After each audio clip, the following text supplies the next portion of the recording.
नमस्कार, जय महाराष्ट्र मित्रांनो. इथे तुम्ही बघतात उन्हाळी कांद्याचं रोपवाटिका तयार करण्याचं काम चालू आहे. ते रोपवाटिकेच्या रोपांसाठी जे कांद्याचं बी आहे ते हातानेच टाकत आहेत. आमच्याकडे अशा पद्धतीला कांद्याचं बी फोकणे असे म्हणतात. तुमच्याकडे या अशा पद्धतीला काय म्हणतात कृपया मला कमेंटमध्ये सांगा. हे जे बी पसरून कांद्याची रोपवाटिका तयार करीत आहेत त्या कांद्याच्या रोपवाटिकेसाठी पाणी देण्याची व्यवस्था इथे पाणी नसून तुम्ही बघता तो समोर रेनपाईप पाथरले आहेत. या रेनपाईपद्वारे या कांद्याच्या रोपवाटिकेला पाणी देण्यात येईल. जेव्हा कांद्याचं बी सर्व टाकलं जाईल त्यानंतर त्याच्यावर सुपर फॉस्फेट हे वरून टाकणार आहेत.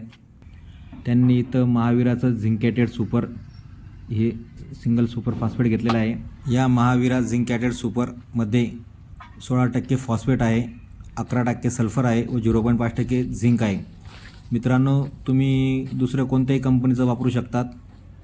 अशा पद्धतीने आपण कांद्याचं बी टाकल्यानंतर वरून जर अशा पद्धतीने सुपर फॉस्फेट व त्याच्यात 2-3 घटक एकत्र असतील ते टाकले तर निश्चितच आपली जी कांद्याची रोप आहे याची उगवण क्षमता चांगली होते व कांद्याची मर कमी होते. तर आता कांद्याचं बी टाकल्यानंतर आता वरून हे फॉस्फेट टाकणं चालू आहे, ज्यात ऑलरेडी 2-3 घटक आहेत. नक्की त्याचा फायदा होतो रोपवाटिकेसाठी.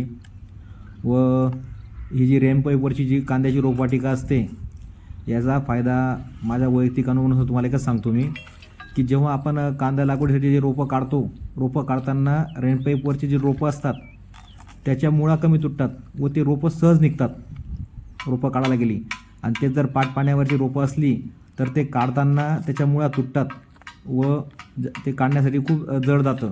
पण रेनपाईपवरची रोपं काढण्यासाठी जास्त जड जात नाही, त्याच्यामुळे आपला मजुरीचा खर्च वाचतो. आणि तुम्हाला व्हिडिओतली माहिती जर आवडली असेल तर लाईक करा, सबस्क्राईब करा. जय महाराष्ट्र मित्रांनो.